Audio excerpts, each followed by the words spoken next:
बच्चों, कैसे हैं आप? उम्मीद करती हूँ आप बढ़िया और एकदम मज़े में होंगे। तो चलिए अपने अध्याय की शुरुआत करते हैं हम अमृतवाणी से। और हमारी इस कविता का नाम या दो है इसके अंदर जो है उसका नाम है अमृतवाणी। बच्चों, सबसे पहले हम इन दोहों का परिचय जान लेते हैं, संक्षिप्त परिचय। कि दोहे किस पर आधारित हैं? बच्चों, प्राचीन काल के संत कवियों ने अपने ज्ञान और अनुभव के आधार पर बहुत से दोहों की रचना की है। प्रस्तुत पाठ में ऐसे ही कुछ दोहों का संकलन किया गया है, अर्थात आपके जीवन में शिक्षा देने वाले कुछ दोहे आपके समक्ष इस पाठ के माध्यम से आ रहे हैं। आप जानेंगे हम इस दोहों में आने वाले कठिन शब्द। वे शब्द हैं भंडार, विस्तार, उत्पाद, उत्तम, नारायण और बलिहारी। इन कठिन शब्दों को हम इन दोहों में पढ़ेंगे और एक एक करके उनके अर्थों को भी समझेंगे। तो शुरू करते हैं। हमारा पहला दोहा है सुरसती के भंडार की, अर्थात सुर की देवी, अर्थात आपकी विद्या की देवी, अर्थात सरस्वती। बड़ी अपूर्ण बात, अपूर्ण बात यानी कि बड़ी आश्चर्यजनक बात है। जो खर्चे त्यों त्यों बढ़े, बिना खर्चे घट जा, अर्थात विद्या की देवी के भंडार इतना भरा हुआ है, उसमें बड़ी आश्चर्यजनक बात एक ये है कि अगर इस भंडार में से आप वस्तुएं बांटने का कार्य करना नहीं चाहते हैं तो ये अपने आप घट जाती है। अर्थात शिक्षा का अगर आप विस्तार नहीं करेंगे और लोगों को शिक्षित नहीं करेंगे तो ये धीरे धीरे शिक्षा आपके अंदर घट जाएगी। ये एक ऐसा भंडार है धन का जिसे बांटना बेहद ज़रूरी है। नहीं बांटेंगे तो ये धन बढ़ने की बजाय घटता चला जाएगा। अर्थात अगर आप बुद्धिमान हैं और पढ़े लिखे हैं तो आपका कर्तव्य बनता है कि आप लोगों को शिक्षित करें। अगला दोहा है हमारा बड़ा हुआ तो क्या हुआ, जैसे पेड़ खजूर, पंथी को छाया नहीं, फल लागे अति दूर। पंथी यानी कि राहगीर। इस दोहे में कहा गया है कि बड़ा हुआ तो क्या हुआ, बड़े होने से कुछ नहीं होता। जैसे पेड़ खजूर, पेड़ खजूर बड़ा है तो क्या हुआ, ना उससे पंथी को छाया, राहगीर को छाया मिलती है और फल भी इतने दूर लगते हैं कि आने जाने वाला तोड़कर खा भी नहीं सकता। तो इस बड़े होने का क्या लाभ है? बड़ा होना है तो अपने कर्मों से हुई, लेकिन खजूर का पेड़ ना कोई कर्म कर पाता है, ना वो किसी को छाया दे पाता है, ना ही फल दे पाता है। अगला दोहा है हमारा जो ताको काटे बुए, ताही बो तु फूल। ताही अर्थात उसके लिए। जो ताको काटो बुए, ताही बो तु फूल। ताको फूल के फूल है, बाक्यो है त्रिशूल। अर्थात जो तुम्हारे पथ में कांटे बोता है, तुम चिंता मत करो, तुम उसके पथ में फूल उगाओ, अर्थात फूल बिछा दो। हमें जैसे को तैसा नहीं देना है, क्योंकि एक दिन वो कांटे फूल का रूप ही ले लेंगे। जिसे तुम्हारे पथ में कांटे बिछाए हैं, एक दिन वो आपके अच्छे स्वभाव के कारण झुक जाएगा और वो कांटे फूल का रूप ले लेंगे। विद्या धन उत्तम अहे, धन माया बेकार, अनपढ़ का है जगत में नहीं कहीं विस्तार।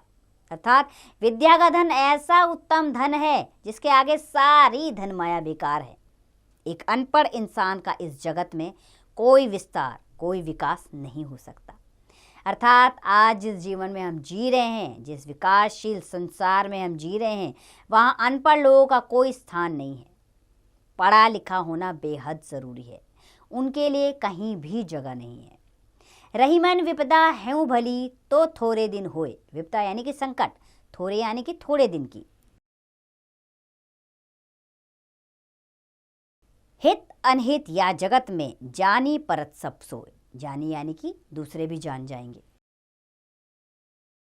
अर्थात रहीम जी इस दोहे के माध्यम से कह रहे हैं कि विपदा जीवन में थोड़े दिन की होनी चाहिए, होनी भी चाहिए, क्योंकि इससे हमें हित अहित का पता लगता है, अपने पराये का पता लगता है कि कौन इस समय हमारा अपना है। क्योंकि जब हमारे समय विपदा हमारे जीवन में आती है, उस समय हमें पता लगता है कि हमारा सच्चा मित्र कौन है।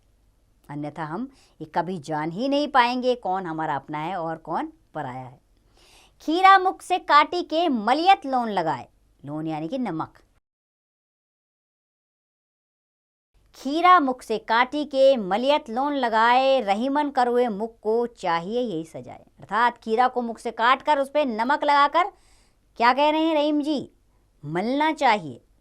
क्या इससे कुरूप मुख में सही सज्जा आ पाएगी? अर्थात साज श्रृंगार का ये एक उदाहरण है। रहीमन देखी बड़ेन को लघु न दीजो डारी, बड़ेन यानी कि बड़े। जहां काम आवे सुई, कहाँ करे तलवारी, तलवारी अर्थात तलवार।